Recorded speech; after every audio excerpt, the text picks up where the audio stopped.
नमस्कार साथियों, स्वागत है आपका BNK 24 यूट्यूब चैनल पे। बहुत बहुत साथियों, आज का जो विषय है ना, आज का विषय बड़ा ही कॉम्प्लिकेटिव है। और आज हम बात करने जा रहे हैं कि ऐसे कौन से प्रोडक्ट हैं अमेरिका के जिनका अभी तक भारत में किसी भी तरह से कोई कॉम्पिटिटर नहीं है। भारत में उस प्रोडक्ट की अभी तक मोनोपोली है। आज का जो विषय है वो ये है। दूसरी आज हम चर्चा करेंगे कि जो पीला चना है, मतलब जिसको हम पीला मटर बोलते हैं, वो आ रहा है जैसे कि हम दूसरे देशों से ख़रीदते हैं। उस पे जो कृषि मंत्री हैं उन्होंने चिंता जताई है, भारी चिंता जताई है। तीसरी आज जो चर्चा का विषय रहेगा वो रहेगा जिस तरह से आज रिकॉर्ड लो पे आ गया है रुपया। आज का जो रुपये का न्यूनतम स्तर है वो 88.35 पैसे पे बना हुआ है। कहाँ 82-83 से 88 तक का सफ़र हुआ, क्यों हुआ, FII की बिकवाली क्या वजह रही, क्या ये ऐसे ही चलता रहेगा या इसके ऊपर कुछ कदम उठा रही है सरकार। आज का विषय ये रहेगा। तो शुरुआत करते हैं। सबसे पहले कुछ ऐसे प्रोडक्ट होगी जो प्रोडक्ट जिनकी मोनोपोली अभी भी भारत में बनी हुई है, जिनके सामने कोई भी नहीं टिक सकता। मैं भारत को इसमें निचला स्तर दिखाने की कोशिश नहीं कर रहा, आपको ऐसा नहीं लगे कि मैं अपने देश का प्रेम नहीं करता या अपने देश को कहीं ना कहीं अलग रखता हूँ, ऐसा कुछ नहीं है। मैं देश का समर्थन करता हूँ, देश के हित का अंदर हूँ। मैं देश के लिए मैं मर मिटने को भी तैयार हूँ, पर कुछ मजबूरियां हैं कि देश के पास में इनका कोई भी कॉम्पिटिटर नहीं है। सबसे पहले हम शुरुआत, वीडियो क्या थोड़ी लंबी हो जाएगी तो इसलिए ध्यान रहे, कोई बात नहीं। सबसे पहले अगर आप पूरी ऑल ओवर टेक की बात करें या टेक्नोलॉजी के बारे में भी बात करेंगे हम आज, और मतलब कई क्षेत्रों में, अकेला इसी क्षेत्र में नहीं कि आपको लगे कि यार अकेला यही है। सबसे पहले नंबर पे आता है तुम्हारा यूट्यूब 2005 में बनी थी। उसका अभी तक भारत में केवल यूज़र हैं और उसके कोई टक्कर पे अभी नहीं है।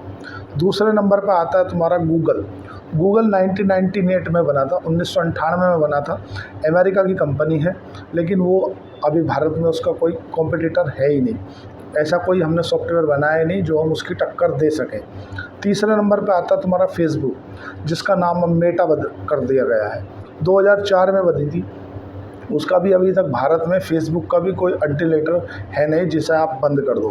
भारत में डाटा इतना सस्ता है कि आपको भारत में सबसे सस्ता डाटा अगर पूरे वर्ल्ड में कहीं मिलेगा तो भारत में मिलेगा, और सबसे ज़्यादा यूज़र अगर कहीं मिलेंगे ना इन प्रोडक्टों के तो भारत में मिलेंगे। और उसके बाद में भी भारत में इतनी कुछ होने के बाद भी हम कुछ सीख नहीं पाए, अपना इसके लिए कुछ अच्छा बना नहीं पाए। ठीक है। तीसरे नंबर पे आता है तुम्हारा फेसबुक 2004 में बना था, उसका भी कोई अल्टरनेटर है नहीं। व्हाट्सअप, जो कि आज सभी लोग व्हाट्सअप करते हैं, हर व्हाट्सअप पे ज़्यादातर एक्टिवेट है, 2009 में बना था। वर्ष 2009 में व्हाट्सअप बना, लेकिन उसका भी कोई कॉम्पिटिटर अभी तक तो नहीं है। तो बात करें इंस्टाग्राम की, तो इंस्टाग्राम वर्ष 2010 में बना था, लेकिन अभी तक ये भी अमेरिका की कंपनी है, इसका भी कोई अल्टरनेटर अभी तक भारत में नहीं है।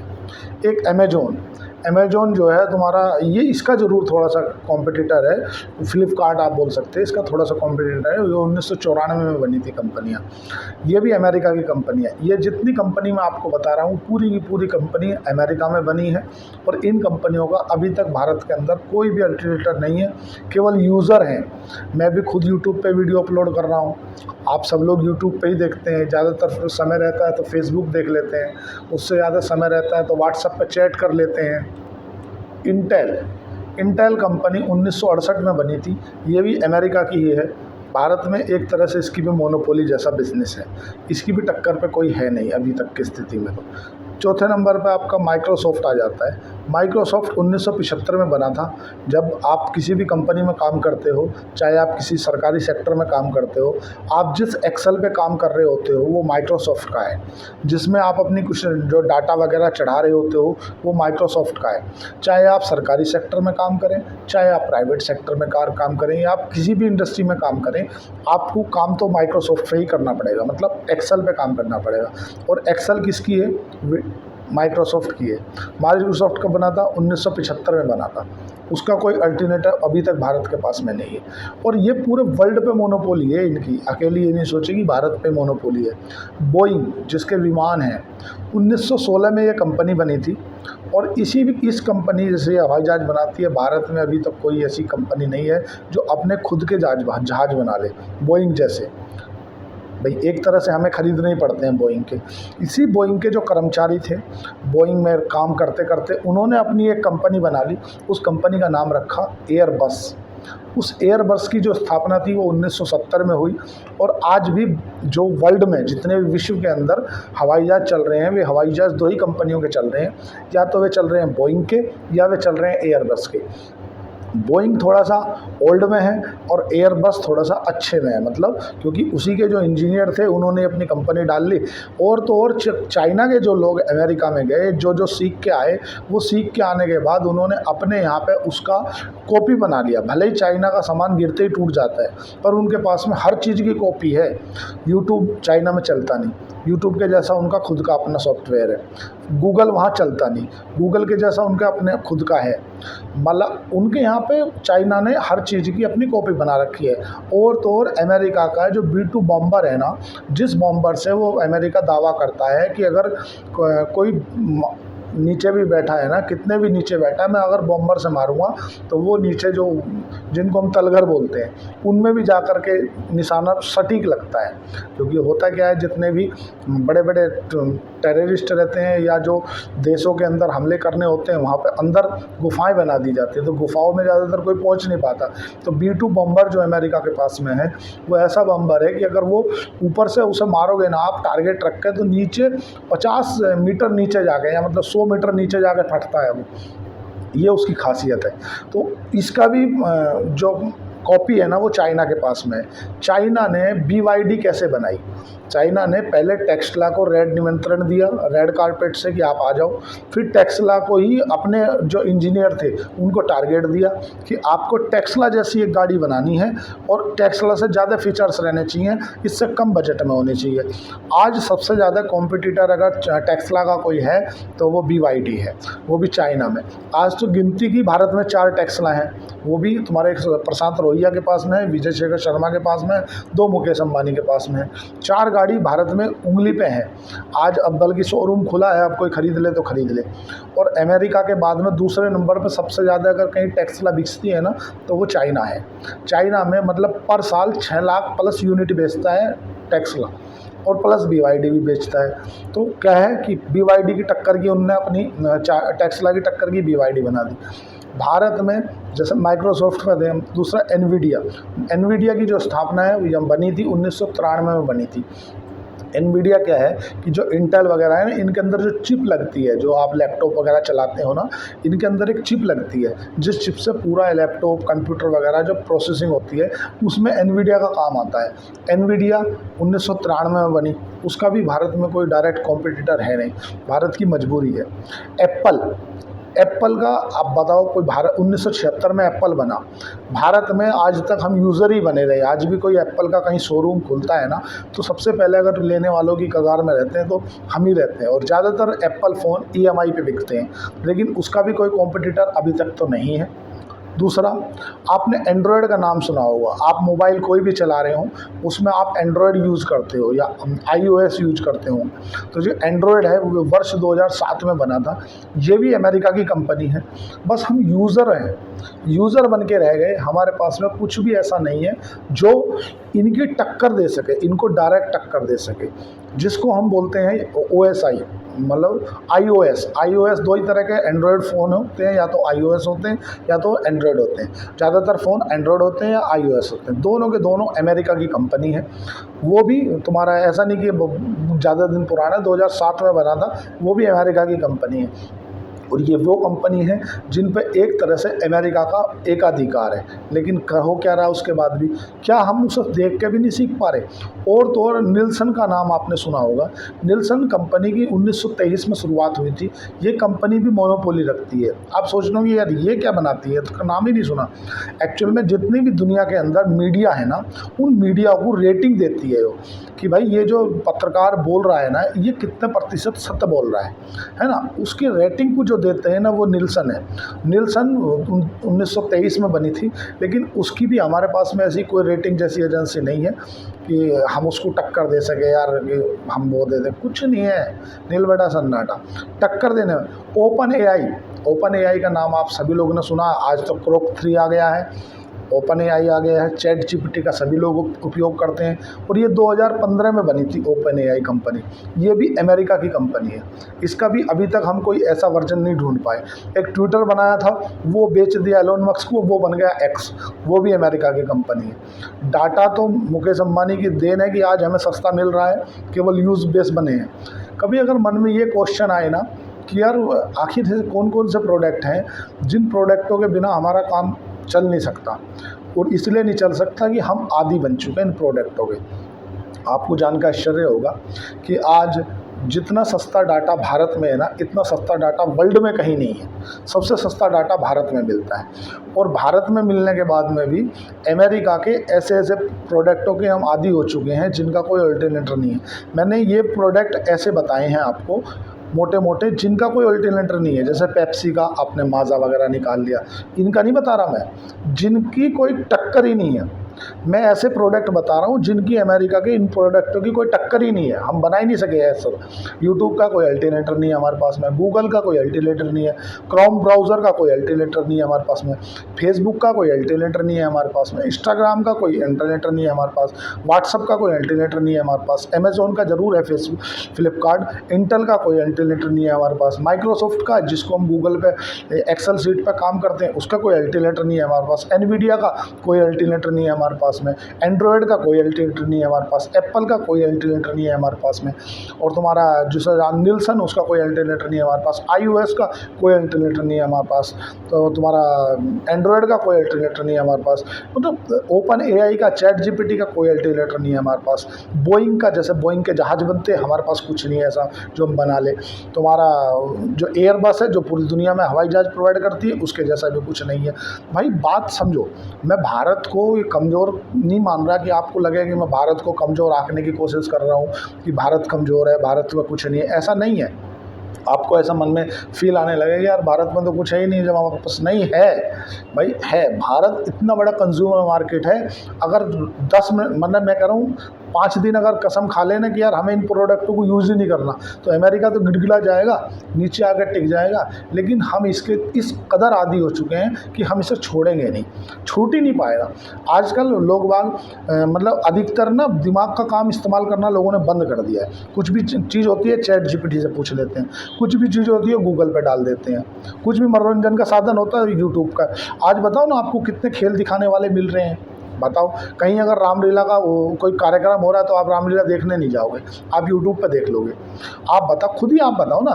फेसबुक का जो डाटा कुछ और बोलता है, जो टोटल फेसबुक बताती है कि भाई ऐसा समझो 1 लाख तो फेसबुक यूज़र हैं और जो आईडी बनी हुई है वो 3 लाख बनी है। क्यों भाई? क्योंकि भाई एक ही व्यक्ति 3-3 4-4 आईडी चला रहा है, मतलब अथाह इंतहा फैली पड़ी है। इंस्टाग्राम की स्थिति देख लो आज क्या है। आप माइक्रोसॉफ्ट है, हम उसके बिना काम कैसे करेंगे बताओ ना। एक्सेल पे काम करेंगे तो एक्सेल माइक्रोसॉफ्ट की है। एंड्रॉयड है, चलो एंड्रॉयड का कोई अल्टरनेटिव है हमारे पास में जो अल्टरनेटिव बंद कर दे दो, या चलो बोइंग के जैसा कोई जहाज़ बनाने का कुछ काम कर लें कि यार बोइंग नहीं होगा तो हम दूसरा कुछ कर लेंगे। नहीं है यार, हम केवल यूज़र बन के रह गए हैं उनके, दूसरों के। जो ट्रक मालिक नहीं है, हम ट्रक ड्राइवर भी नहीं है, हम जो कंडक्टर होता है ना, आंधे वो बन के रह गए हैं। इससे ज़्यादा हमारे साथ में और कुछ भी नहीं है। क्यों नहीं रहे? क्योंकि हमने कभी इनोवेशन का सोचा ही नहीं। बच्चों को जो लॉर्ड मैकॉले आया उसने शिक्षा पद्धति का नाश कर दिया। अब बच्चे नौकर तैयार हो रहे हैं, उनका तो सीधा सा मकसद एक ही है कि बड़ा होकर यार मुझे तो नौकरी करनी है, और नौकरी करनी है बस अपना चंद रुपयों में लज कर रह गए, तो नौकरी करेंगे दूसरे के यहाँ पे। समस्या ये है। आपके मन में ऐसा ना है यार भारत सबसे बेकार है, भारत में तो कुछ नहीं है यार। कुछ चीज़ों की भारत के पास भी मोनोपोली है। जैसे कि आप समझ लो जेनरिक दवाइयाँ, पूरे वर्ल्ड में जितनी भी जेनरिक मॉडिफाइड दवाई है ना, उनमें 20% भारत से जाती हैं। जेनरिक दवाइयों में भारत की सबसे ज़्यादा मोनोपोली है। दूसरे नंबर पे आता है तुम्हारा टेक्सटाइल सबसे सस्ता भारत में है, मतलब कपड़ा। जो टेलीकॉम है वो भारत में सबसे सस्ता है। उसका ऑल्टरनेटिव है हमारे पास में जियो।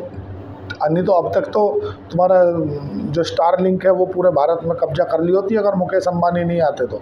वो तो देन है मुकेश अंबानी की कि तुम्हें सबको जियो फ्री कर दिया, जियो जी लो ज़िंदगी अपनी। हमारे पास में मोनोपोली है एक तरह से यूपीआई की, यूनिफाइड इंटरफेस, एक तरह से मोनोपोली है हमारे पास में इसकी। पूरे वर्ल्ड में जितने ट्रांजेक्शन नहीं होते उससे ज़्यादा ट्रांजेक्शन तो भारत में हो जाते हैं। अब तो फुल्की भी खाता है तो 5 रुपये यूपीआई करता है, नगद लेके नहीं चलता कोई भी। सरकार इस पर विचार कर रही है कि हम इसके ऊपर कुछ ना कुछ एक्शन लेंगे। अब देखो सरकार एक्शन लेगी तो क्या होने जा रहा है, वो एक अलग विषय है। सरकार इसका भी एक मोनोपोली है।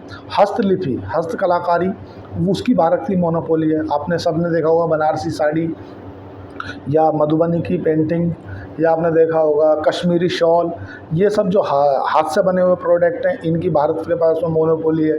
अब ये प्रोडक्ट हैं लेकिन जेनरिक मॉडिफाई दवाइयों को छोड़ दो तो ऐसा कौन सा है कि आप दूसरे व्यक्ति को झुका दोगे। मैटर सारा वो है।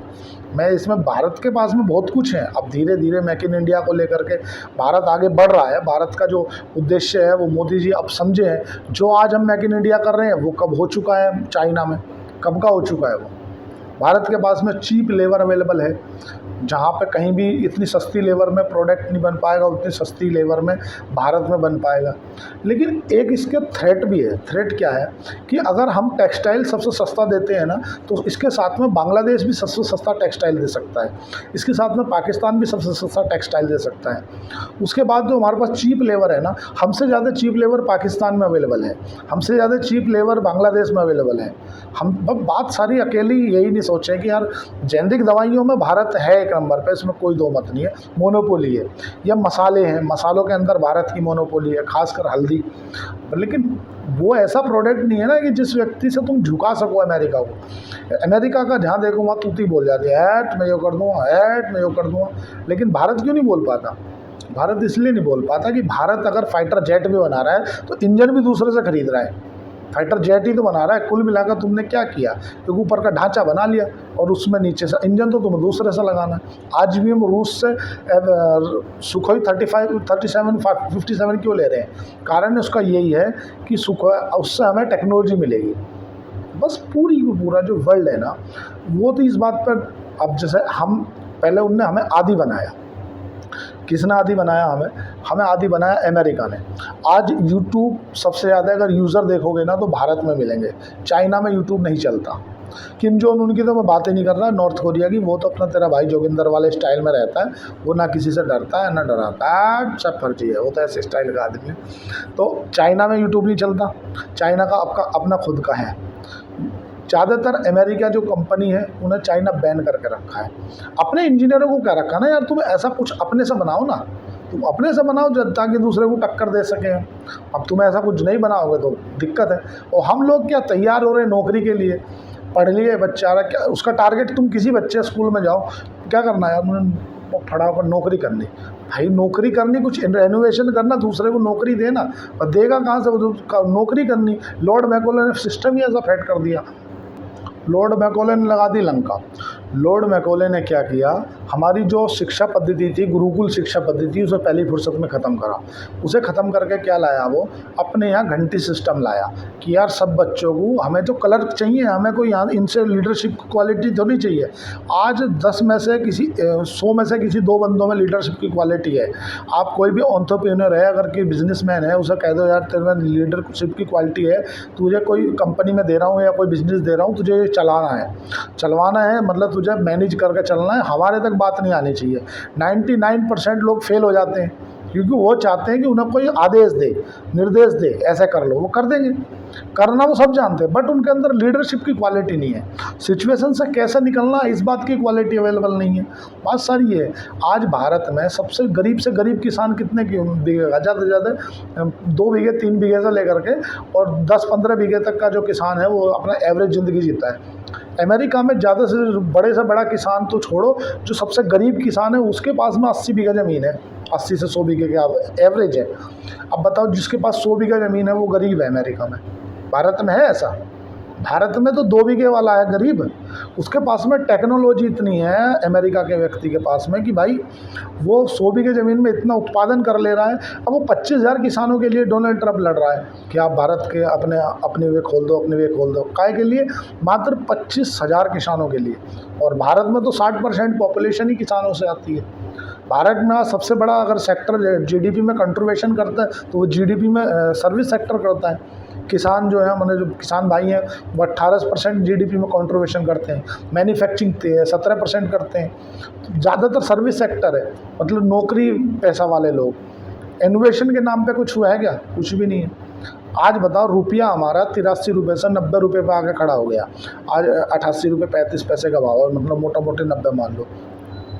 एफआईआई ने जनवरी से लेकर अभी तक लगभग 2,40,930 करोड़ रुपए की बिकवाली कर चुके हैं। और ये तब है आपके हालत जब आपको डीआईआई ने भरपूर सपोर्ट की है।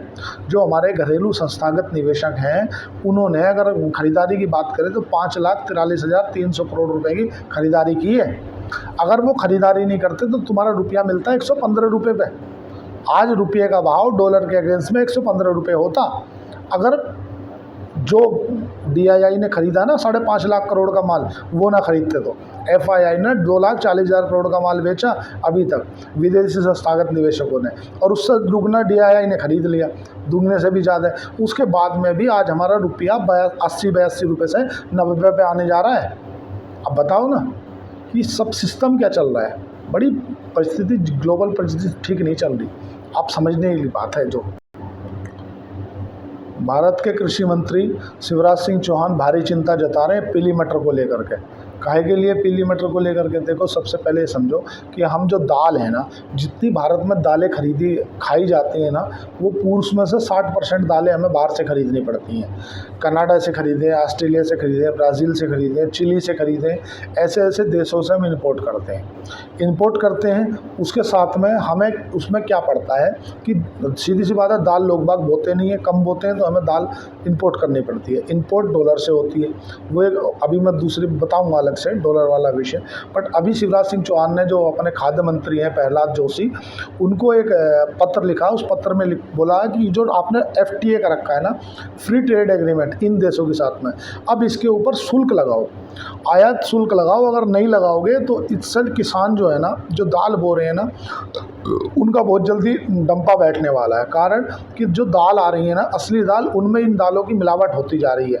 जो पीला मटर आता है, पीला मटर को तोड़ के जब आप देखोगे तो चने के जैसा हो जाता है। कुछ और घिसाई कर दोगे तो तुअर के जैसा हो जाता है। तो क्या कर रहे हैं जो बड़ी बड़ी कंपनियां हैं, वो पीला मटर प्लस कुछ तुअर दाल उसे मिला के और मिक्स करके बेच दे रही है। तुअर दाल का भाव है 100 से 140 रुपये का केजी का भाव। जो चना है, चने का भाव है 90 रुपये से 110 के केजी के भाव। अब बताओ, जो चना इस रेट में, और जो बाहर से जो हम पीला वो ले रहे हैं ना मटर, बाहर से पीला मटर की जो लैंडिंग कॉस्ट आ रही है ना, भारत के अंदर पड़े हुए की कॉस्ट, वो 30 रुपये किलो आ रही है। ज़्यादातर जो हम लोग कढ़ियों में बेसन यूज कर रहे हैं ना, वो पता क्या रेट में पड़ रहा है? आप बताओ, बेसन थोड़ा सा चना लिया, मटर लिया पीला वाला, पीस दिया, बोलो बढ़िया वाला बेसन है। लैंडिंग कॉस्ट आ रही है 30 रुपये किलो। तो जो लोग बाग दाल बो भी रहे हैं ना, वो भी बोनी बंद कर देंगे। क्यों बोनी बंद कर देंगे? बोलो मतलब क्या है यार? जब हम जाते हैं हमारा माल ही नहीं बिकता, क्योंकि जो एमएसपी प्राइस है उनका 5600 या 6000 के बीच के आसपास का है, और उनसे कोई खरीद नहीं रहा, क्योंकि 30 रुपये किलो में उनसे बाहर से पीला मटर आ जा रहा है। तो इसीलिए जो खाद्य मंत्री हैं प्रहलाद जोशी, उनको शिवराज सिंह चौहान ने बोला कि भाई जल्दी से जल्दी इन पर आयात शुल्क लगाओ, मतलब टैरिफ लगाओ। अगर टैरिफ नहीं लगाया तो हमारे जो किसान हैं वो बोना ही बंद कर देंगे, क्योंकि जो ओरिजिनल दाल है उसमें मिलावट करके तो दाल बना दे रहे, चने की दाल में मिलावट करके पीला मटर मिला के बेच दे रहे, तुअर की दाल में मिलावट करके बेच दे रहे, बेसन में मिलावट करके दे रहे। अल्टीमेटली 30 रुपये किलो की कॉस्टिंग आ रही। क्या होती है 30 रुपये किलो? बताओ ना आप। और आप बताओ, 120 रुपये किलो आपको चना दाल लेनी है, 110 रुपये किलो आपको तुअर दाल लेनी है। पीली दाल आपकी इतने में 4 किलो आ जा रहे, पीला मटर। तो पीला मटर को रिफाइन करके बढ़िया सा फ्रेश करके बेच दे रहे। तो कृषि मंत्री भारी चिंता में है। प्रहलाद जोशी को स्पष्ट बोल दिया कि भाई इसके बारे में एक्शन लो कुछ ना कुछ, ऐसे में तो लंका लग जाएगी। रुपया रुपया आज लाइफ टाइम लो पे आ गया है। लाइफ टाइम लो मतलब 88 रुपये 35 पैसे पे। ये टर्म टैरिफ का इम्पैक्ट पड़ रहा है। टर्म टैरिफ का इम्पैक्ट क्यों पड़ रहा है? देखो 2-3 चीज़ें होती हैं जब मतलब डॉलर अगर कमज़ोर होता है, तो ऐसा नहीं अकेला फ़ायदा नुकसान ही नुकसान है, कुछ फ़ायदे भी हैं। फ़ायदे ये हैं, अगर डॉलर कमज़ोर हुआ और अब सपोज करो मैं अमेरिका गया हुआ हूँ और मैं जब डॉलर का भाव था 80 रुपये, मैं अपने परिवार को अगर 1 लाख डॉलर भेजता तो मेरे परिवार को मिलते 80 लाख रुपये। लेकिन अब डॉलर पहुँच गया 90 पे, मतलब रुपये का भाव हो गया 90 रुपये। अब मैं अपने परिवार को 1 लाख डॉलर भेजूँगा तो मेरे परिवार को मिलेंगे 90 लाख रुपये। तो हमारे लिए तो फ़ायदा है, लेकिन इसका एक इम्पैक्ट भी पड़ता है। दूसरा इम्पैक्ट इसका ये भी है कि हमारी जो इनपुट कॉस्ट है ना, इनपुट कॉस्ट मतलब हम ज़्यादातर जो सामान खरीदते हैं ना, वो महंगी हो जाएगी। महंगी क्यों हो जाएगी? क्योंकि 90% तो हम इंपोर्ट ही कर रहे हैं ना। जितनी भी हमारे यहाँ पे जो भी प्रोडक्ट हम खरीदते हैं उसका, चाहे क्रूड ऑयल देख लो आप, ज़्यादातर डीजल है, पेट्रोल है, एथेनॉल है। एथेनॉल से थोड़ा सा T20 वाला ब्रांडिंग करते हैं, बाकी तो सब खरीदते ही हैं, तो वो महंगा पड़ जाता है। दूसरा, आगे रुपया कमज़ोर हो क्यों रहा है? कारण क्या है? कारण ये है कि जो टैरिफ लगाया ना डोनाल्ड ट्रंप ने, टैरिफ लगाने से जो एक्सपोर्ट इंपोर्ट की जो डिफरेंस है ना, वो ज़्यादा हो गया है। अब एक्सपोर्ट तो हो नहीं रहे, एक्सपोर्ट होने से आता है डॉलर, इंपोर्ट हो रहे हैं। इंपोर्ट होने से क्या है कि आपको डॉलर देना पड़ेगा। डॉलर कहाँ से जाएगा? फॉरेन रिजर्व से। फॉरेन रिजर्व से मतलब पैसा उनको खरीदना पड़ेगा। इससे दूसरा, FII जो विदेशी संस्थागत निवेशक हैं, वो लगातार बिकवाली कर रहे हैं। 2.5 लाख करोड़ रुपए बेच चुके हैं, 2.5 लाख करोड़ का माल बेच चुके हैं। जब वे विदेश जाएंगे अपने यहाँ से माल बेच के, तो वहाँ डॉलर के फॉर्म में पैसा ले जाएंगे, वो रुपये में थोड़ी ले जाएंगे। अब डॉलर वो लेने पड़ेंगे, मतलब रुपया हमारा जाएगा, तो मतलब हमारा रुपया कमज़ोर होगा बास्केट ऑफ करेंसी में। एक्सपोर्ट इंपोर्ट के जो बिल हैं वो ज़्यादा आ रहे हैं। इस बार जो हमारा 3 महीने का ट्रेड डेफिसिट रहेगा वो ज़्यादा रहने वाला है। टैरिफ के कारण जो ऑर्डर हैं वो मिल नहीं रहे, एक्सपोर्ट कंपनी कर नहीं पा रही। मान लो अगर मैं 100 रुपये का प्रोडक्ट अमेरिका में बेच रहा था, अब वो प्रोडक्ट 150 में वो सामने वाला व्यापारी लेगा ही नहीं।